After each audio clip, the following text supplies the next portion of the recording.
Today we are going to start the seventh one lesson of geography, that is human settlement. In this lesson, we are going to study the comparative study of human settlement of Brazil and India. अभी हमने ये start किया है lesson human settlements. अभी इस lesson में हमें Brazil और इंडिया इन दोनों कंट्रीज़ के बीच में जो अर्बनाइजेशन है या फिर जो सेटलमेंट है उसके बारे में स्टडी करने की है. अभी सबसे पहले हम इंडिया के बारे में देखेंगे. तो इंडिया का जो सेटलमेंट पैटर्न है वो यहाँ पे हम स्क्रीन के ऊपर देख सकते हैं. तो पहला यहाँ पे हम काइंड देखेंगे कि जो एग्जाम्पल्स हमें दो पिक्चर्स के माध्यम से दिखाने का प्रयास किया गया है. तो एक पिक्चर हम देख सकते हैं कि यहाँ पे न्यूक्लिएटेड सेटलमेंट देख सकते हैं. मतलब एक जगह पे ज़्यादा से ज़्यादा एरिया, मतलब कंप्लीटली डेंस अर्बनाइजेशन हम यहाँ पे इस पिक्चर में देख सकते हैं. तो सबसे ज़्यादा यहाँ पे गैदरिंग जो है हुई देखी जा सकती है. तो ये जो हम पिक्चर देख सकते हैं स्क्रीन के ऊपर, तो ये न्यूक्लिएटेड अर्बनाइजेशन या फिर न्यूक्लिएटेड सेटलमेंट है. दूसरे पिक्चर में हम देख सकते हैं तो डिस्पर्स टाइप की सेटलमेंट हम देख सकते हैं. तो ये जो सेटलमेंट है ये ज़्यादा से ज़्यादा हम जो इनएक्सेसिबल एरियाज़ है या फिर जहाँ पे रग्ड टोपोग्राफी है, माउंटेनस रीजन है, डेजर्ट रीजन है, तो वहाँ पे ये हम इस तरीके की लीनियर सेटलमेंट देख सकते हैं. लीनियर सेटलमेंट जो होती है कंप्लीटली डिस्पर्स होती है, स्पेयर टाइप की पॉपुलेशन वहाँ पे देखी जा सकती है. तो इन दोनों को हमें देख के, ये दोनों भी पिक्चर्स को देख के हमें कुछ क्वेश्चंस के आंसर्स यहाँ पे देने के हैं. तो ये दोनों भी पिक्चर्स हमने स्टडी किए हैं जो कि 7.1A एंड 7.2B जो कि हमारे टेक्स्ट बुक में भी है. तो उनको हमें देख के हमें इस सम क्वेश्चंस के आंसर्स हमें देने के हैं. तो यहाँ पे फर्स्ट वन क्वेश्चन है, identify the type of settlements. तो जो दोनों हमने सेटलमेंट्स देखे थे उनमें का जो 7.A जो सेटलमेंट था वो न्यूक्लिएटेड सेटलमेंट, मतलब न्यूक्लिएटेड का था, और जो 7.1B था वो लीनियर टाइप की सेटलमेंट हम देख सकते हैं. दूसरा क्वेश्चन है, which one is a nucleated settlement and why. तो कौन सी है न्यूक्लिएटेड सेटलमेंट. अभी हमने बोला कि वो 7.1A जो कि न्यूक्लिएटेड सेटलमेंट है. अब ये क्यों है उसका रीज़न हम देख सकते हैं कि वहाँ पे कल्टिवेबल लैंड ज़्यादा है, वहाँ पे एम्पल वाटर हम देख सकते हैं अवेलेबिलिटी है. तो इसके कारण वहाँ पे ज़्यादा से ज़्यादा लोगों का अर्बनाइजेशन देखा जा सकता है. तो उसका आंसर भी हम स्क्रीन के ऊपर देख सकते हैं. तीसरा क्वेश्चन यहाँ पे है, which one is a dispersed settlement, what could be the reason behind it. तो कौन सी डिस्पर्स सेटलमेंट है. तो जो लीनियर टाइप का जो सेटलमेंट है वो डिस्पर्स है. अब ये क्यों है, क्योंकि वहाँ पे रग्ड टोपोग्राफी है, वहाँ पे डेंस फॉरेस्ट रीजन होगा या फिर डेजर्ट रीजन होगा. तो इन सब कारणों के कारण हम देख सकते हैं कि उस एरिया में डिस्पर्स टाइप की या फिर लीनियर टाइप की, जो कि हमने 7.1B में जो हमने पिक्चर देखा था उस टाइप की सेटलमेंट हम देख सकते हैं. लास्ट वन क्वेश्चन है, can you guess in which regions are these settlements located in India. तो हम देख सकते हैं कि इंडिया का जो प्लेन रीजन है जहाँ पे एम्पल वाटर सप्लाई है, जहाँ पे फर्टाइल सॉइल है, वहाँ पे न्यूक्लिएटेड सेटलमेंट हम देख सकते हैं. और जहाँ पे रग्ड टोपोग्राफी है, हिली रीजन है, माउंटेनस रीजन है, डेजर्ट रीजन है या फिर फॉरेस्टेड एरिया है, ऐसे रीजन में डिस्पर्स टाइप की या लीनियर टाइप की हम सेटलमेंट देख सकते हैं. तो इसका आंसर हम देख सकते हैं. तो जो रिवर बेसिन एरिया है वहाँ पे ज़्यादा पॉपुलेशन या यहाँ पे ज़्यादा सेटलमेंट देख सकते हैं, और जो डेजर्टेड और इनएक्सेसिबल रीजन है वहाँ पे डिस्पर्स टाइप की हम पॉपुलेशन देख सकते हैं. तो अभी यहाँ पे हम देखेंगे कि जो पॉपुलेशन है, पॉपुलेशन का जो डिस्ट्रीब्यूशन हम इंडिया में देखेंगे तो उसके ऊपर अलग अलग फैक्टर्स इन्फ्लुएंस करते हैं जो कि क्लाइमेटिक फैक्टर्स होते हैं.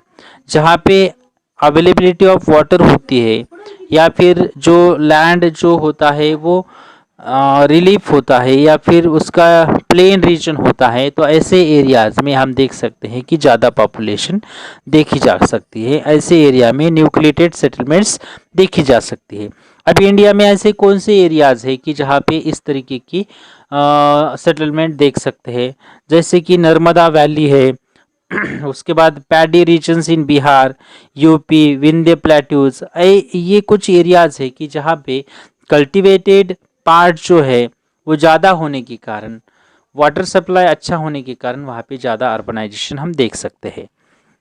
और कुछ एरियाज ऐसे हैं कि वो रग्ड टोपोग्राफी वाले, और जहाँ पे इनएक्सेसिबिलिटी के कारण हम वहाँ पे कम सेटलमेंट देख सकते हैं। कुछ एरिया जो कि ट्राइबल पार्ट्स है और फॉरेस्टेड रीजन है या फिर डेजर्टेड रीजन है, ऐसे एरियाज में कम पॉपुलेशन हम देख सकते हैं, जैसे कि eastern and southern Rajasthan, Himalaya का कुछ पार्ट्स, और जो नॉर्थ ईस्टर्न साइड के कुछ स्टेट्स हम देख सकते हैं कि वहाँ पे टोपोग्राफी जो है वो अनइवन होने के कारण वहाँ पे कम अर्बनाइजेशन हम देख सकते हैं। तो यहाँ पे ओवरऑल हम बोल सकते हैं कि जो क्लाइमेटिक फैक्टर्स है, जहाँ कहीं पे भी कन्वीनियंट फैक्टर्स है वहाँ पे ज़्यादा अर्बनाइजेशन हुआ है। जहाँ पे प्लेन रीजन है, वाटर सप्लाई अच्छा है, वैसे ही एरिया में ट्रांसपोर्ट सिस्टम अच्छी डेवलप हो सकती है, इसीलिए वहाँ पे अर्बनाइजेशन भी हम देख सकते हैं कि ज़्यादा हुआ है। इंडस्ट्रीज़ वहाँ पे ज़्यादा डेवलप हो चुकी है। और कुछ एरियाज़ ऐसे हैं कि जो रिमोट एरियाज़ है, डेजर्टेड लैंड है, या फिर फॉरेस्ट कवर वहाँ पे ज़्यादा है, माउंटेन्स बहुत ज़्यादा है, तो ऐसे एरिया में हम देख सकते हैं कि डिस्पर्स टाइप की पॉपुलेशन देखी जा सकती है। तो वहाँ पे रोड बनाना, इंडस्ट्रीज सेटअप करना ये पॉसिबल नहीं होने के कारण वहाँ पे स्पेयर टाइप की पॉपुलेशन, अर्बनाइजेशन हम देख सकते हैं। अभी यहाँ पे examples of settlement pattern in Brazil. तो अभी हमने इंडिया की सेटलमेंट का पैटर्न देखा। अभी ब्राज़ील में कौन सा सेटलमेंट का पैटर्न है वो भी यहाँ पे दो पिक्चर्स के माध्यम से हमें समझाने का प्रयास किया है। तो फर्स्ट वन हम पिक्चर देख सकते हैं, तो ये जो अमेजॉन रिवर का जो लो लैंड का रीजन है यहाँ पे पिक्चर दिया गया है। उसके बाद जो दूसरा पिक्चर है वो है साओ पाउलो, जो कि अर्बनाइज्ड स्टेट है। तो ये दूसरा एक पिक्चर है। अभी इन दो पिक्चर्स को हमें अंडरस्टैंड करने का है। तो जो अमेजॉन रिवर का हमने पिक्चर देखा वहाँ पे डिस्पर्स टाइप की बहुत ही कम अर्बनाइजेशन हम वहाँ पे देख सकते हैं। और ये जो पिक्चर हम देख रहे हैं जो कि साओ पाउलो का है, जो कि अर्बनाइज्ड स्टेट है, जो ब्राज़ील का साउथ ईस्टर्न साइड का जो कोस्टल रीजन है वहाँ पे ये स्टेट बसा हुआ है। तो वहाँ पे प्लेन रीजन होने के कारण वहाँ पे हॉट और ह्यूमिड क्लाइमेट भले ही है, लेकिन वहाँ पे प्लेन रीजन होने के कारण, एम्पल वाटर सप्लाई होने के कारण यहाँ पे अर्बनाइजेशन ज़्यादा हुआ है, इंडस्ट्रीज सेटअप हो चुके हैं। तो इसलिए हम देख सकते हैं कि यहाँ पे अर्बनाइजेशन ज़्यादा हुआ है। अभी जोग्राफिकल एक्सप्लेनेशन की तरफ आएंगे कि ब्राज़ील में जो पॉपुलेशन डिस्ट्रीब्यूट हुई है, ब्राज़ील में जो अर्बनाइजेशन हुआ है वो किस तरीके से हुआ है। तो यहाँ पे हम जनरली देखेंगे कि जो इनिशियल पीरियड है ब्राज़ील का, तो वहाँ पे जो सेटलमेंट स्टार्ट हुई है, वहाँ पे जो लोग आए हैं वो यूरोप से आए हैं, और वो यूरोपियन लोग जो आए हैं ब्राज़ील में वो ज़्यादा से ज़्यादा जो कोस्टल रीजन है ब्राज़ील का वहीं पे वो बसे हैं। तो धीरे धीरे हम देख सकते हैं कि जो कोस्टल रीजन है ब्राज़ील का, south and south eastern side का जो कोस्टल रीजन है वहीं पे सबसे ज़्यादा अर्बनाइजेशन हुआ है। The major reasons of development are as follows.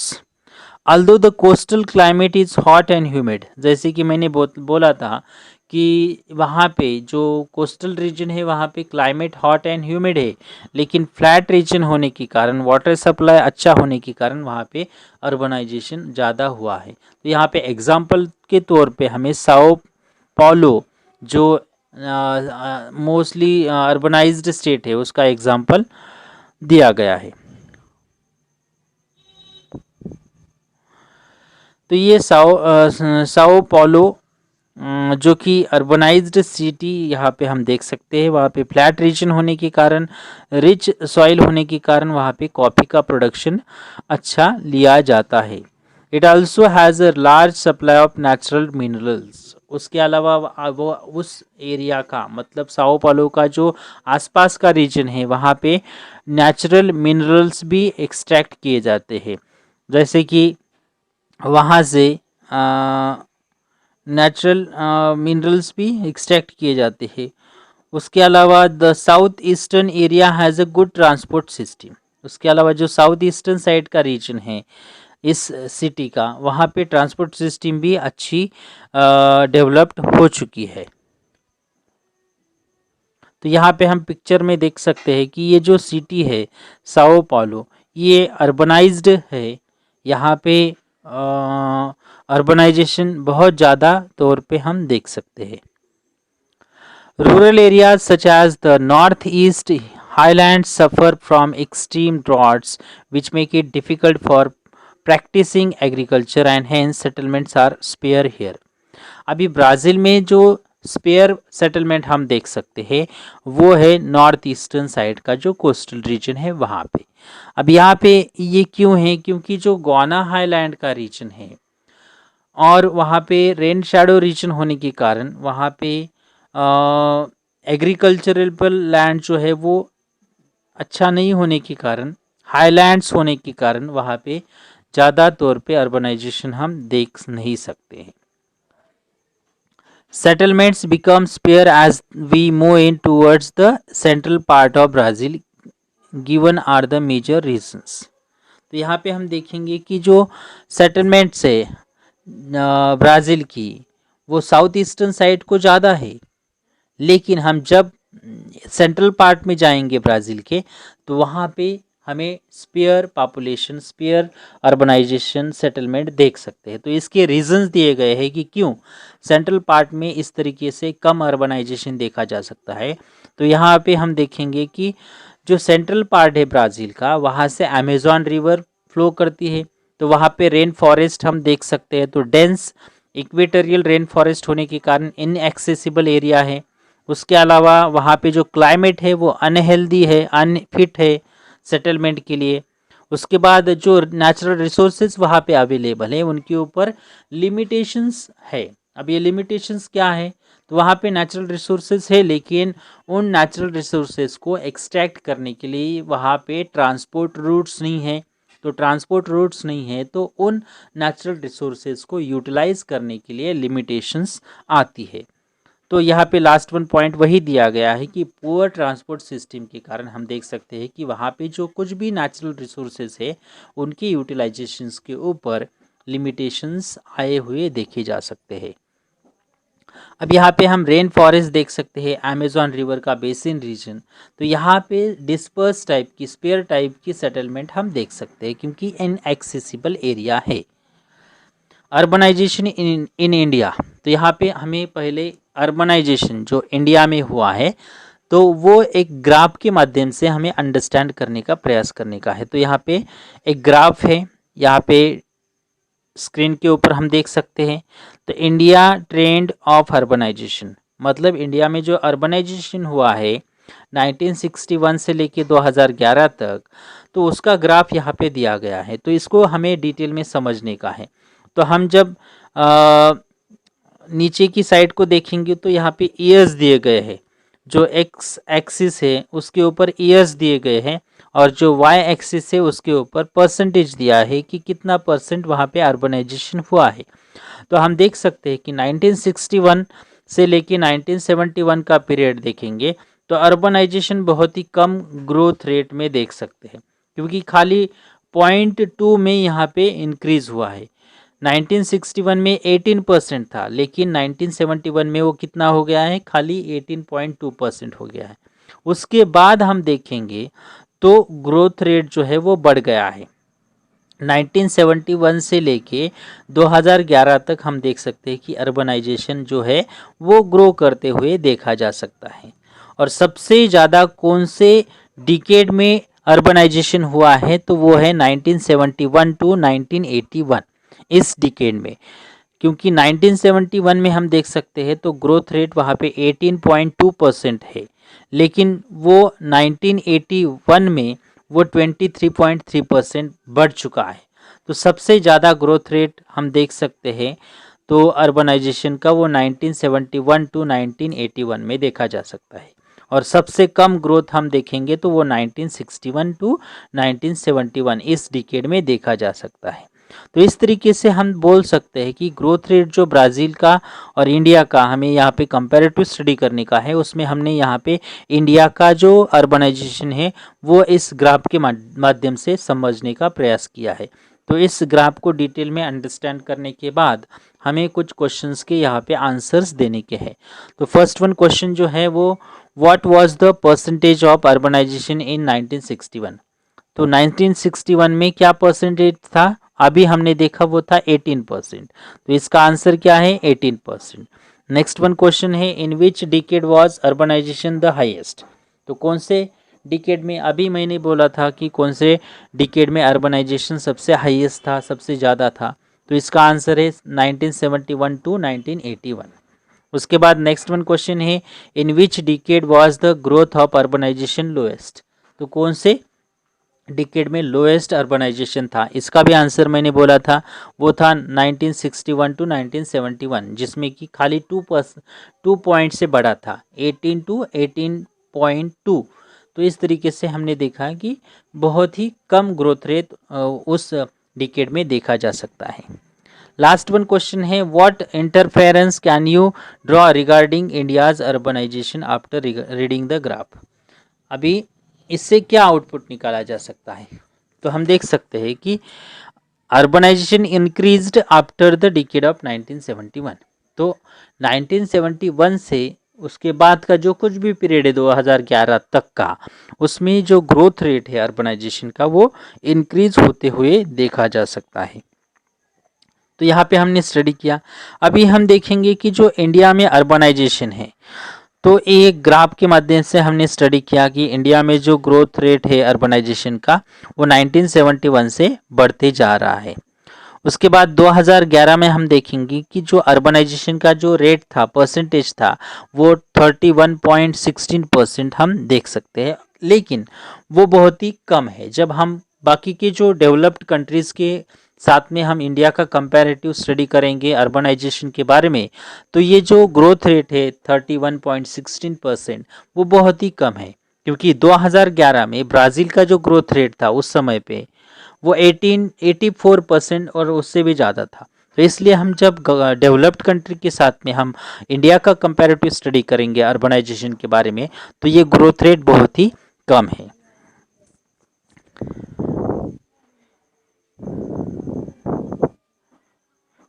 उसके बाद यहाँ पे नेक्स्ट वन पॉइंट देखेंगे at the same time the urban population is increasing expansion of the urban centres and emergence of new towns have played a significant role in the growth of urban population and urbanization in the country. Then urbanization has been more in the southern part. तो हम देख सकते हैं कि जो southern part है India का वहाँ पे ज़्यादा अर्बनाइजेशन हुआ है, और जो नॉर्दर्न पार्ट है वहाँ पे कम अर्बनाइजेशन हुआ है। अभी साउदर्न पार्ट में हम देखेंगे कि वहाँ पे सबसे ज़्यादा जो अर्बनाइजेशन हुआ है, ऐसे स्टेट्स कौन से हैं, तो गोवा, वहाँ पे सबसे ज़्यादा 62% पॉपुलेशन सिटी एरिया में रहती है। उसके बाद दिल्ली जो कि नॉर्दर्न एरिया में है, जो कि हमारी यूनियन टेरिटरी है, हमारी कैपिटल है, तो वहाँ पे 80% जो लोग हैं वो अर्बन एरिया में, सिटी एरिया में रहते हैं। अभी हम देखेंगे कि जो साउदर्न रीजन है, साउदर्न रीजन में गुजरात है, महाराष्ट्र है, कर्नाटका है, केरला है, तमिलनाडु है, ये जो स्टेट्स है वो अर्बनाइज्ड स्टेट्स है। यहाँ पे सबसे ज़्यादा अर्बनाइजेशन हुआ देखा जा सकता है।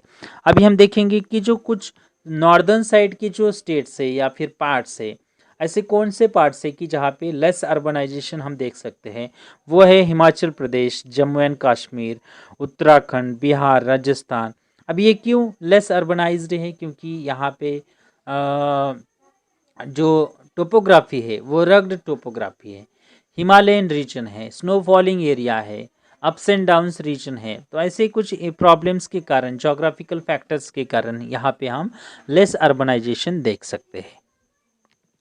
यहाँ पे हमें एक टेबल दिया गया है और इस टेबल का यूज़ करके हमें कोरोप्लेथ मैप निकालने का है। तो यहाँ पे हमारे इंडिया का जो परसेंटेज है, अर्बन पॉपुलेशन परसेंटेज, तो ये एक टेबल में दिया गया है और दूसरे टेबल में यूनियन टेरिटरीज और स्टेट्स दिए गए हैं। तो इस डेटा का यूज़ करके हमें कोरोप्लेथ मैप, जो कि हमने 9th स्टैंडर्ड में स्टडी किया है, कलर्स एंड टिंट्स का यूज़ करके जो मैप निकाला जाता है उसको कोरोप्लेथ मैप कहा जाता है। तो ये कोरोप्लेथ मैप हमें निकालने का